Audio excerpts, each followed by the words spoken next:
नमस्कार, अस्सलाम वालेकुम, सत श्री अकाल, जय झूलेलाल।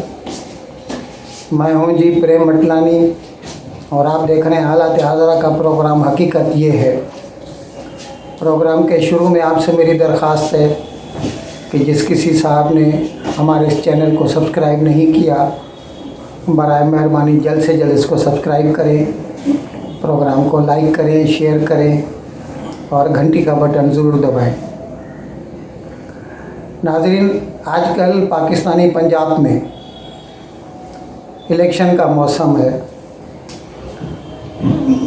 दोनों पार्टियों ने यानी पीटीआई ने भी और पीडीएम या यूँ समझ लीजिए नून लीग सरधड़ की बाजी लगा दी है। धड़ाधड़ जलसे कर रहे हैं और लोगों को अपनी तरफ खींचने की कोशिश कर रहे हैं। इमरान खान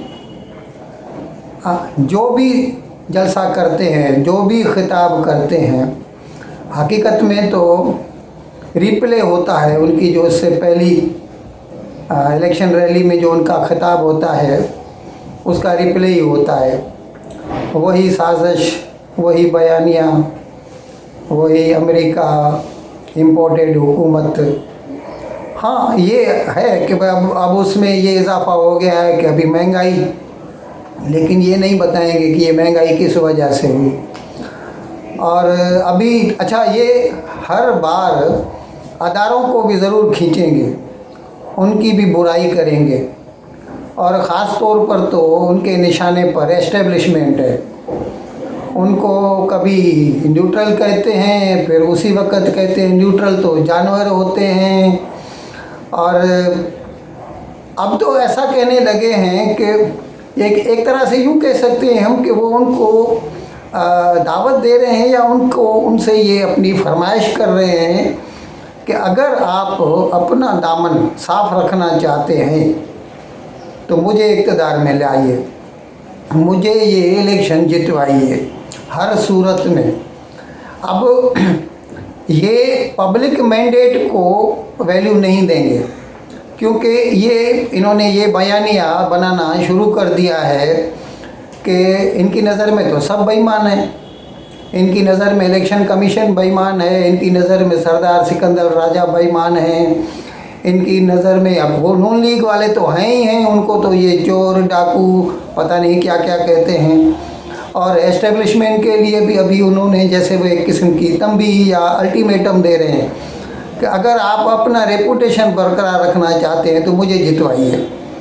और खुदा न खास्ता, कह नहीं सकते क्या होगा कल 17 जुलाई को अगर ये इमरान खान हार गए तो हमें तो यकीन है कि ये तो इलेक्शन के नतीजे को मानेंगे ही नहीं। ये तो सीधा सीधा कह देंगे मैंने तो कहा था कि इसमें रिगिंग होगी, इसमें धांधली होगी, और वही धांधली हुई है।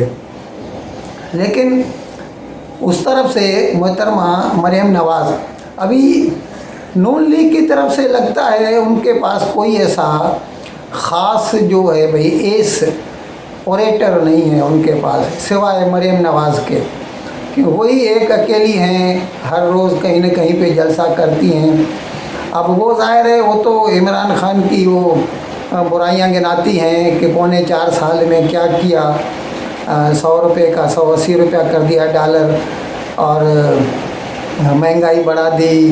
ज़ाहिर है उसके वक्त में भी महंगाई बढ़ गई। अच्छा, वो जो ये आया था कि भाई बेईमानी के जो चार्ट है ट्रांसपेरेंसी इंटरनेशनल में, उसमें भी वो 10-12 नॉचेज़ इमरान खान के वक्त में नीचे आ गया। ये ध्यान में रखें, इमरान खान के वक्त में नीचे आ गया वो। तो इसीलिए इमरान खान, हमें तो नहीं समझ में आता कि वो किस बल पे ये कहते हैं कि नून लीग वाले चोर हैं और अपने आप को साधु बताते हैं। अभी देखिए जैसे ये चंद रोज़ केबल वज़ीर मनसूबाबंदी एहसन इकबाल वो पिंडी और लाहौर मोटरवे पर मैकडोनाल्ड्स में बेरा के करीब, वहाँ पर उनकी एक ख़ानदान से मुलाकात हुई जिन्होंने उसे चोर चोर कहा। ये तो उनकी शराफत थी, वो चुप रहे और सह लिया। लेकिन बाद में क्या हुआ कि उस फैमिली को फिर इस बात का एहसास हुआ और वो फिर जनाब एहसन इकबाल से मिलकर उन्होंने अपने किए की माफ़ी मांगी। अब जुल्म ये है कि ये जो जनाब इमरान खान हैं, उनको ये उनका माफ़ी मांगना गवारा नहीं है। वो कहते हैं कि इन्होंने माफ़ी क्यों मांगी। हकीकत में एक लिहाज से उनका माफ़ी मांगना, उसकी ये मजम्मत करते हैं। ये कहते हैं, मैं तो कहता हूँ वो चोर है, चोर भी नहीं डाकू है। अब तो इमरान खान ने ये भी कहना शुरू कर दिया है कि खुदा न खास्ता अगर वो वापस पावर में नहीं आए तो पाकिस्तान श्रीलंका बन सकता है, श्रीलंका की राह पर जा सकता है। क्यों भाई, आप जब 4.25 साल थे तो आपने कौन से कमाल करके दिखाए, और अभी भी आपके पास कोई लाया अमल है, कोई स्ट्रेटजी है? आप कैसे फेस करेंगे ये जो बैलेंस ऑफ पेमेंट की पोजीशन ख़राब है पाकिस्तान की, फॉरेन एक्सचेंज नहीं है और इतना सारा कर्ज चढ़ गया है, उसके लिए आपके पास कोई भी स्ट्रेटजी है, कोई प्लान है? वो तो बताते नहीं, सिर्फ ऐसा कह सकते हैं कि अगर मैं नहीं आया तो पाकिस्तान श्रीलंका की राह पर जा सकता है। जब ये दूसरों पे इल्ज़ाम लगाते हैं कि नून लीग वाले चोर हैं, डाकू हैं, जबकि इनके 4.25 साल के दौरे हुकूमत में एक भी इल्ज़ाम ये साबित नहीं कर सके। आपको पूरा, आप तो वज़ीर आज़म थे, पूरा हक था, पूरी ताकत थी आपके हाथ में। आप चाहते आप सब कुछ साबित करते और उनको सज़ा दिलवाते, लेकिन आप कुछ भी नहीं कर सके। और अब आप कहना शुरू कर रहे हैं कि मुझे फिर वापस में आइए तो मैं इनको ठीक कर दूंगा। और अपना जो आपका हाल है उसका भी कुछ जवाब दीजिए। फरहत शहज़ादी का क्या है? आपने जो 500 करोड़ लिए मलिक रियाज से, उसका क्या है?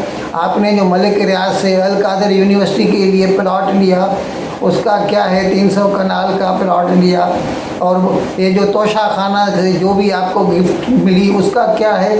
उसका तो आप कुछ बताते ही नहीं, अपनी तरफ से कुछ भी नहीं भाई। बाकी दूसरों के तरफ आप सोचिए, आप जब दूसरे के ऊपर एक उंगली उठाते हैं तो 4 उंगली आपकी तरफ भी उठती हैं। आपको ये भी जवाब देना पड़ेगा आवाम को। आप यूँ मत समझिए कि पाकिस्तान के अवाम जो है वो अक्ल से खाली हैं और आपको पहचान नहीं सकते, ऐसा नहीं होगा। उधर मरियम नवाज़, वो भी धड़ाधड़ जलसे किए जा रही हैं। अब उनका तो तुरुप का पता था, उन्होंने जो ऐलान किया कि हम गरीब जो फैमिलीज़ हैं जो 100 यूनिट तक बिजली खर्चा करती हैं महीने में, वो हम उनको फ्री में दे देंगे। ये अलग बात है कि उनका प्रोग्राम जो है चौपट हो गया और इलेक्शन कमीशन ने उनके ऊपर मनानामा निकाल दिया और उन्हें मना कर दिया कि आप नहीं दे सकते। लेकिन उन्हें कहने से कौन रोक सकता है? वो तो हर जलसे में कह रही हैं आप हमें जितवाइए, हम आपको 100 यूनिट फ्री में दे देंगे बिजली की। और अब तो यहाँ तक कह रही हैं कि हम जैसे जैसे वक्त गुजरेगा तो 100 के बाद 200 तक फ्री कर सकते हैं, फिर 300 तक फ्री कर सकते हैं। ये अलग बात है कि ये उनके वादे हैं और इलेक्शन के वादे हैं। कल वो वफा होते हैं या नहीं होते हैं, इसके बारे में यकीन से कुछ नहीं कहा जा सकता। लेकिन बहरहाल वो वादे तो किए जा रही हैं धड़ाधड़। क्योंकि अभी ये पंजाब की जो इलेक्शन है, ये 20 MPA सीटों की, ये एक किस्म का इनके लिए आनर का सवाल बन गया है। तो इसीलिए अभी पहले 2 वज़रा ने नून लीग वालों के, एक मरकज़ी वज़ीर, एक सूबाई वज़ीर ने इस्तीफ़ा दे दिया ताकि वो कैनवासिंग में काम कर सके। अभी और 2 सूबाई वज़रा ने, जनाब मलिक अहमद ख़ान और सरदार अवैस लगारी, उन दोनों ने भी इस्तीफ़ा दे दिया। और वो भी अभी बाकी दिन तो कम बचे हैं, 14 तारीख तो आज है और बाकी 2 दिन बचे हैं, लेकिन फिर भी उन्होंने कल इस्तीफ़ा दे दिया ताकि वो अपने जो कैंडिडेट्स हैं उनके लिए ज़्यादा वर्क कर सकें और उन्हें जितवाने में मदद कर सकें। जनाब पाकिस्तान के जो वज़ीर मनसूबाबंदी हैं जनाब एहसन इकबाल, उन्होंने एक वर्चुअल मीट में शिरकत की। वो मीट क्या थी? वो सस्टेनेबल डेवलपमेंट गोल्स SDG उसकी मीट थी। और उसमें उन्होंने जो डेवलपिंग कंट्रीज़ है उनके मसाइल बयान किए, जो डेवलप्ड कंट्री है उनके आगे।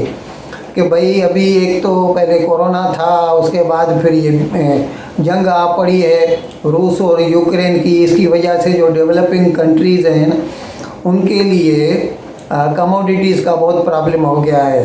गंदम कम है, तेल बहुत महंगा हो गया है, खाने का तेल बहुत महंगा हो गया है। तो ऐसे में उन्होंने कहा कि उन्हें मतलब जो डेवलप्ड कंट्रीज़ है उनको डेवलपिंग कंट्रीज़ के बारे में भी सोचना चाहिए कि वो किस तरह ऐसे मसाइल को फेस कर सकते हैं, और उनके लिए कुछ न कुछ उनको काम पड़ता है, उनका फ़र्ज़ बनता है कि वो उनकी मदद करें डेवलपिंग कंट्रीज़ की। इन अल्फाज के साथ मैं आज का प्रोग्राम ख़त्म करने की आपसे इजाज़त चाहता हूँ, लेकिन विदाई लेने से पहले एक मरतबा फिर आपसे मेरी दरख्वास्त है कि जिस किसी साहब या साहिबा ने अब तक हमारे इस चैनल को सब्सक्राइब नहीं किया, बराए मेहरबानी जल्द से जल्द इसको सब्सक्राइब करें, प्रोग्राम को लाइक करें, शेयर करें और घंटी का बटन दबाना न भूलें। बहुत बहुत शुक्रिया। खुदा हाफिज़।